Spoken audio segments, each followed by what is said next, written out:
Bloomberg's Stephanie Hughes joins us now for a look at some stocks on the move, starting off with Cineplex. Stephanie, thanks for giving us the time. Great to see you. Cineplex, what's going on there?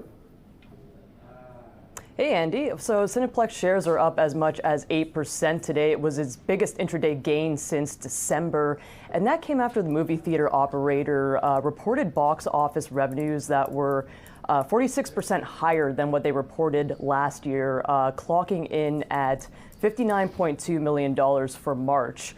That also represents about 95% of the 2019 level, showing that it's recouping the majority of its revenue from before the pandemic when everything was shut down and nobody could actually go to a movie theater. It's also showing that Cineplex is holding its own in the age of streaming giants. National Bank analyst Adam Shine said that this was incrementally higher than the $58 million he was expecting. And RBC analyst Drew McReynolds said this was fueled by releases like Dune Part 2, Kung Fu Panda 4, and Godzilla x Kong: A New Empire. So people are going back to the theaters, including myself, who saw the new Godzilla movie because I am a big Godzilla dork. Which one did you see? The Godzilla, the Japanese, the lower budget Godzilla one, or the Godzilla King Kong one? I mean, I've seen every single Godzilla movie ever made, but this weekend I saw the one that just came out, the one with Godzilla and Kong, and they're fighting an evil ape and all that. It was pretty fun. Okay. Talk to us about Bausch Health, a company that once had a gigantic market cap on the TSX. For sure. So Bausch Health is up as much as 10% today, which briefly put it on top of the TSX top performers.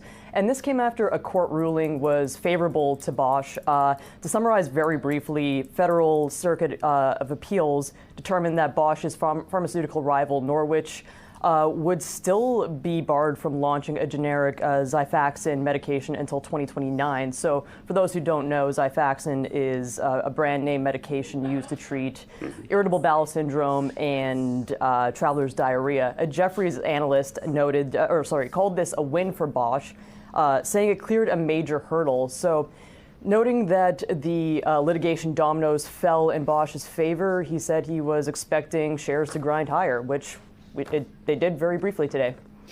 The movie, I couldn't remember the name. It was Godzilla -1, and it reputedly cost only $15 million. Was a good one. And I like that because it was a good film. I thought it focused on Japan, the devastated Tokyo after the war, among other things. Yeah. Anyway, we better jump. I could talk about Godzilla all day. Stephanie, thank you very much indeed. Bloomberg's Stephanie Hughes.